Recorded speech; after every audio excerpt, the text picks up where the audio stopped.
Good morning everybody. My name is Dr. Neeru Sharma and welcome to my YouTube channel Mathematics for Engineers. Mathematics is a very important subject for the engineering, and in this channel we will discuss the various topics of mathematics which is helpful for various different branches of engineering and also in the GATE preparations. So our first topic is partial derivative. Let us start. To understand the partial derivative, firstly we will try to understand the function of two variables. अभी तक students हम कर रहे थे function of a single variable से D.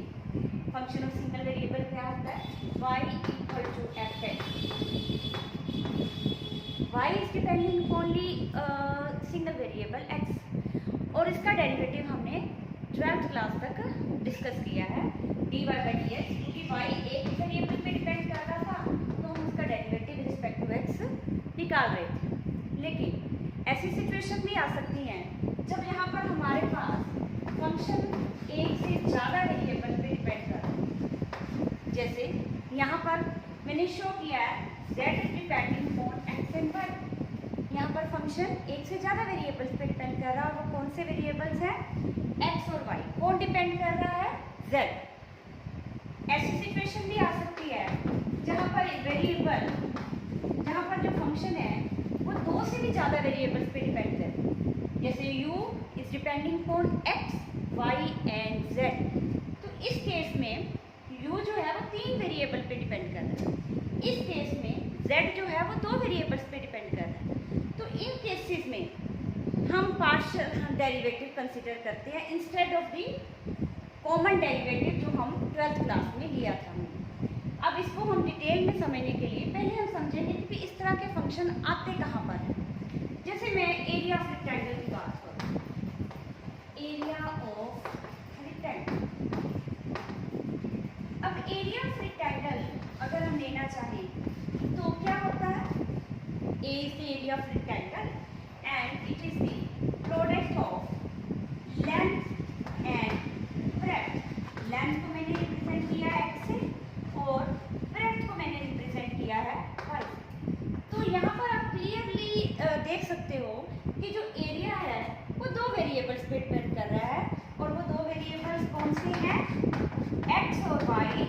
x is the length and y is the breadth.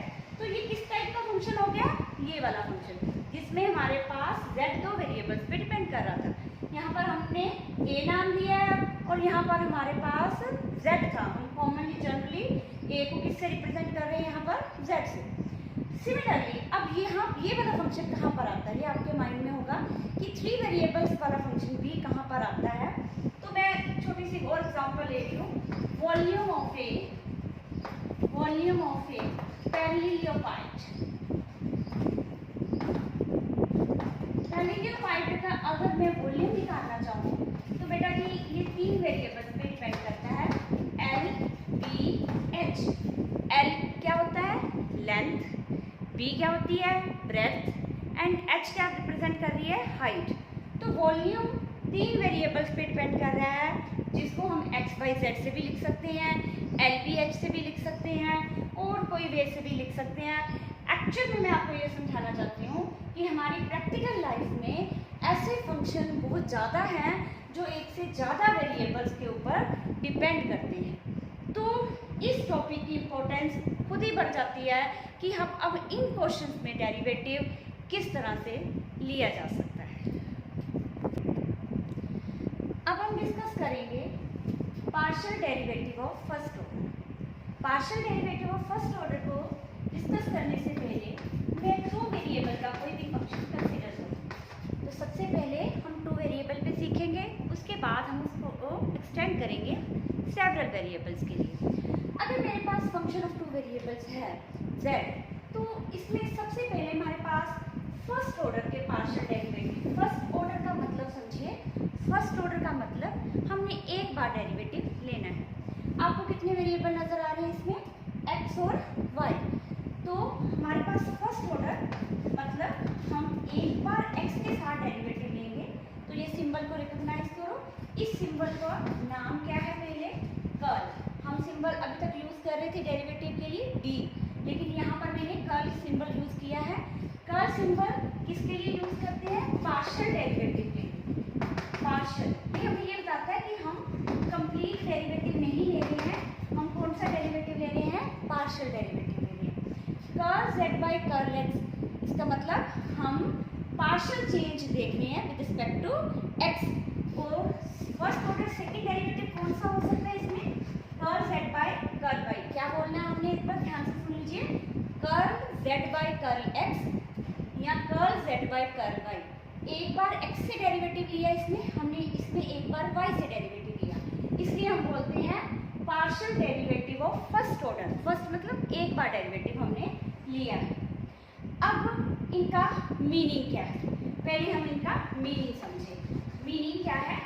आपको नाम से ही क्लियर हो गया होगा। हम बार बार ये वर्ड यूज कर रहे हैं पार्शियल। पार्शियल का मतलब क्या होता है? आधा। अब z दो वेरिएबल्स पे डिपेंड कर रहा है, लेकिन हम एक वेरिएबल को के साथ उसकी चेंज देख रहे हैं। डेरिवेटिव हमें क्या बताता है? चेंज, कि z में कितनी चेंज आएगी अगर हम x को चेंज करेंगे। लेकिन ये पार्शियल सिंबल मतलब ये कर्ल सिंबल डालने से हमें सिर्फ ये फायदा होता है कि हम दूसरा वेरिएबल को इग्नोर कर देते हैं, हम दूसरे वेरिएबल को कंसिडर नहीं करते हैं। Curl Z by curl x हमें सिर्फ ये बताता है कि z में कितनी चेंज होगी अगर हम x को चेंज करेंगे, keeping y as a constant. Meaning क्या है? Change in z with respect to x, keeping y as constant। y को कांस्टेंट रखते हुए z में क्या चेंज आएगी वो हमें कौन बता रहा है? Curl z by curl x बता रहा है। अब curl z by curl y क्या बता रहा होगा? सेम। इसका मीनिंग क्या है?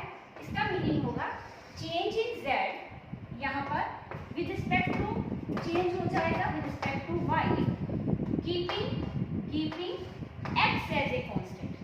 तो curl z by curl y हमें क्या बताता है? Change in z with respect to y, keeping x as constant. इसीलिए हम इसको पार्शियल डेरिवेटिव कहते हैं। यही इसका मीनिंग है। Partial means half. हमारे पास दो वेरिएबल्स पे एक फंक्शन डिपेंड कर रहा था, लेकिन मैंने बाकी वेरिएबल्स को इग्नोर कर दिया, सिर्फ उसकी चेंज किसके साथ देखी? x के साथ। सिर्फ उसकी चेंज किसके साथ देखी? y के साथ। इसीलिए इस को हम बोलते हैं पार्शियल डेरिवेटिव। अभी हम फर्स्ट ऑर्डर पार्शियल डेरिवेटिव को इवैल्यूएट करने के मेथड को और थोड़ा सा समझते हैं।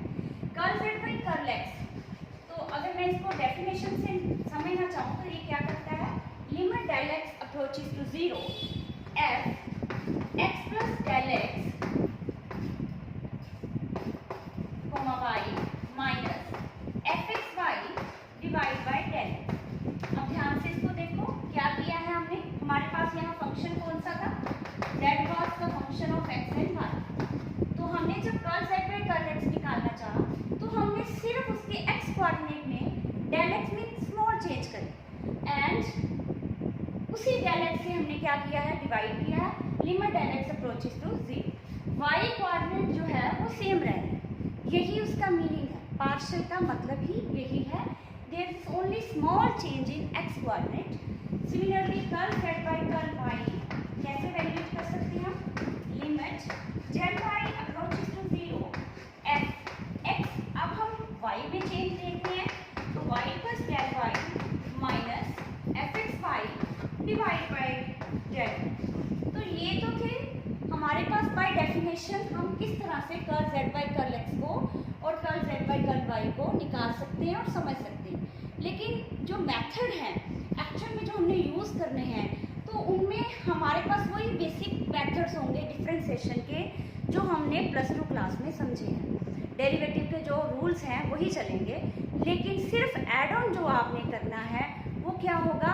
कीपिंग अदर वेरिएबल्स ऐसे कांस्टेंट जिसके साथ डेरिवेटिव ले रहे हो उसी के साथ डिस्कस करेंगे, बाकी सभी को कांस्टेंट ट्रीट करेंगे। तो वो मैं आपको नेक्स्ट टू नेक्स्ट समझाती रहूँगी। लेकिन अभी हम 2 वेरिएबल्स के बाद 3 वेरिएबल्स में भी देख लें कि सिंगल ऑर्डर डेरिवेटिव किस तरह से निकल सकते हैं।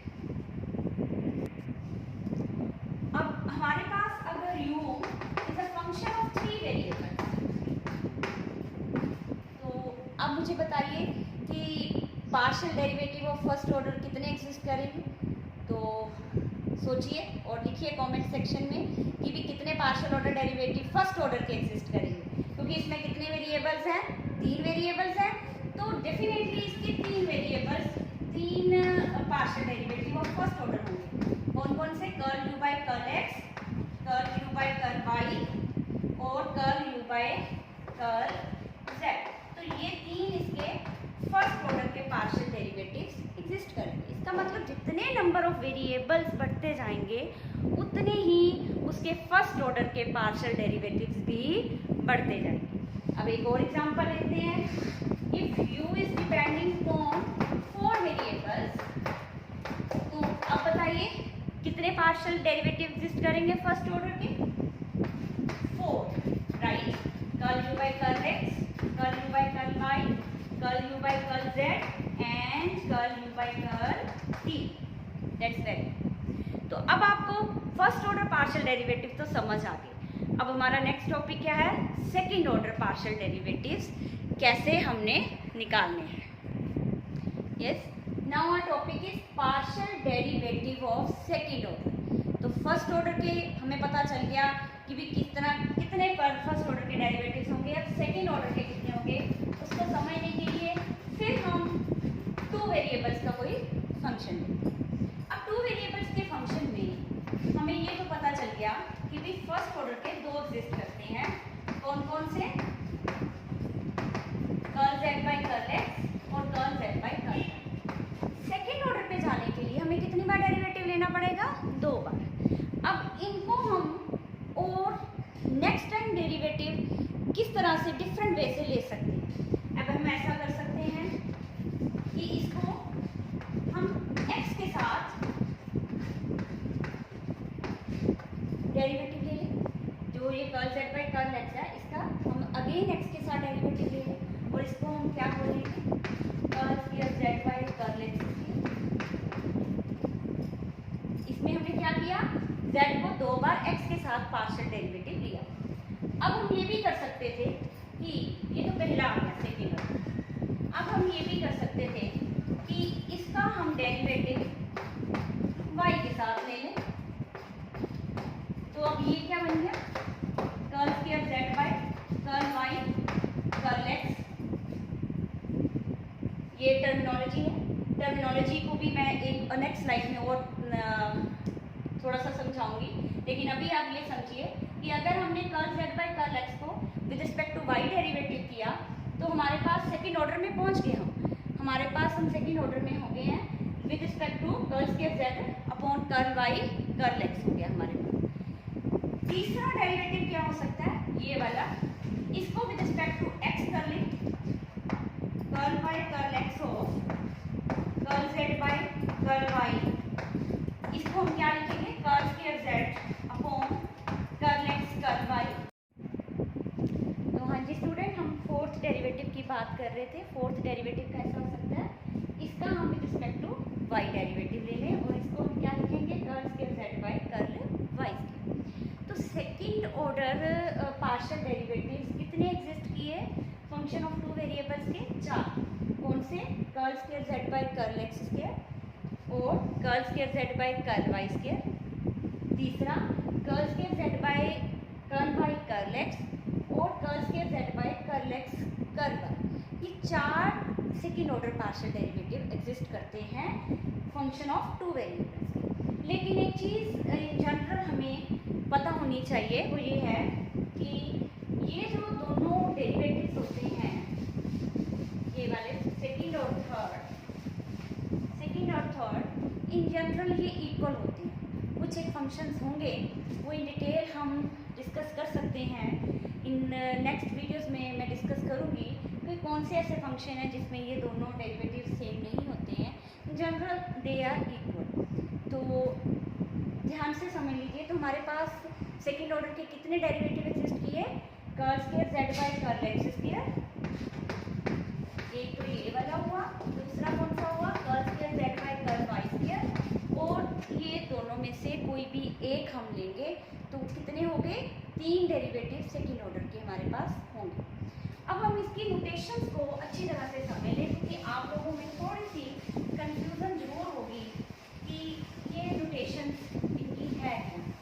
तो अब मैं जो बता रही हूँ वेरी इंपॉर्टेंट नोटेशंस।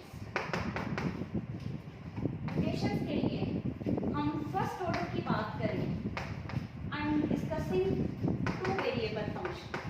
मैं पहले आपको टू वेरिएबल पे ही मेन समझाऊंगी। अगर ये क्लियर हो जाएगा तो फिर हम कितने मर्जी वेरिएबल्स आ जाए उनके डेरिवेटिव्स हम बड़े आराम से ले सकते हैं। तो फर्स्ट ऑर्डर कौन से हैं इसमें? Curl z by curl x और curl z by curl y। एक तो इनको ये वे है लिखने का। दूसरा वे क्या है, इसके हम ऐसे भी लिख सकते हैं f सबस्क्रिप्ट x, और इसको क्या लिख सकते हो f subscript y। f subscript x, f subscript x and f subscript y। ये भी एक वे है partial derivative of first order को लिखने का। और सेकेंड ऑर्डर की बात हो, तुम्हारे पास कौन से थे? Curl square z by curl x square. इसको हम लिख सकते हैं f ऑफ xx। और ये कैसे निकलता है? जो हमारा फर्स्ट ऑर्डर पार्शियल डेरिवेटिव था विद रिस्पेक्ट टू x वाला, उसको फिर से हमने x के साथ डेरिवेटिव किया। तो हम इसको ये तीन वे से लिख सकते हैं। कर्ल के z बाय कर्ल x के f ऑफ xx, या curl by curl x of curl z by curl x। दूसरा डेरिवेटिव था हमारे पास curl square z by curl y के। इसको हम लिख सकते हैं f of y by, that is curl by curl y of curl z by curl y। y का विद रिस्पेक्ट टू y फिर डेरिवेटिव लिया, ठीक है। तो f of y bye and curl square z by curl y square. अब तीसरा हमारे पास कौन सा है? Curl square z by curl x curl y। इसको हम क्या लिख सकते हैं? हमने पहला डेरिवेटिव किसके साथ लिया है इसमें? y के साथ, फिर हमने x के साथ लिया। तो हम पहला डेरिवेटिव y के साथ फिर x के साथ। और इसको हम ऐसे भी लिख सकते हैं, जो y वाला डेरिवेटिव है पार्शियल डेरिवेटिव फर्स्ट ऑर्डर का, उसको दोबारा से किसके साथ डेरिवेटिव लिया? x के साथ। तो कई बुक्स जो है ये नोटेशन को उल्टा भी लिखती हैं, लेकिन मेन और सही नोटेशन यही है कि जिससे पहले लिया है वो पहले नंबर पे, उसके बाद जो भी आते जाएंगे आगे आगे हम लिखते जाएंगे। फिर ध्यान से समझ लो, curl square z upon curl x curl y का क्या मतलब है? आपने पहले y के साथ डेरिवेटिव लेना है, फिर उसका x के साथ डेरिवेटिव लेना है। इसको लिखना कैसे है? पहले y के साथ लिया तो पहले y लिखेंगे f सबस्क्रिप्ट y फिर x। अब फोर्थ कौन सा रह गया हमारे पास? फोर्थ रह गया, मैं यहाँ पर लिख रही हूँ,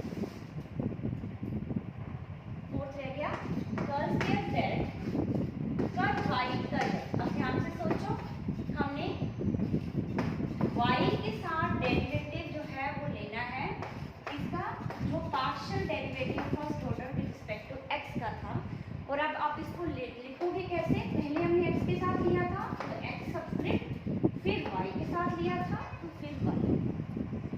ये नोटेशंस बहुत ही इम्पोर्टेंट हैं, इनको बड़ी ध्यान से समझ लीजिए। अगर ये नहीं समझ सकोगे तो फिर हम क्वेश्चंस में इनको अच्छी तरह से अप्लाई नहीं कर पाए। ओके, नाउ स्टूडेंट्स, मुझे लगता है कि आपको पार्शियल डेरिवेटिव का कॉन्सेप्ट अच्छी तरह से समझ आ गया होगा। पहले इस वीडियो को अच्छी तरह से देखिए, समझिए। In the next video I will discuss the examples of partial derivative. Thank you for watching.